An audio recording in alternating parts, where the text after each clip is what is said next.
नमस्कार मित्रांनो, DDM news चॅनलमध्ये आपले सर्वांचे स्वागत आहे.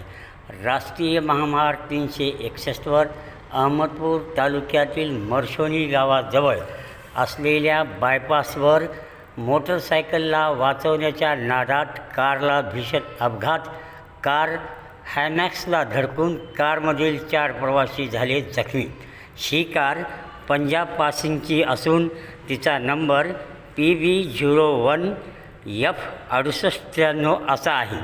ही कार भरधाव वेगाने जात असताना मध्येच अहमदपूरकडे येणारी एक मोटरसायकल याला वाचवण्यात कारच्या चालकाने अचानक ब्रेक लावल्याने ही कार तिथे असलेल्या हायमॅक्सच्या पोलला धडकून हा अपघात आज सायंकाळी 5:30 वाजण्याच्या दरम्यान झाला आहे.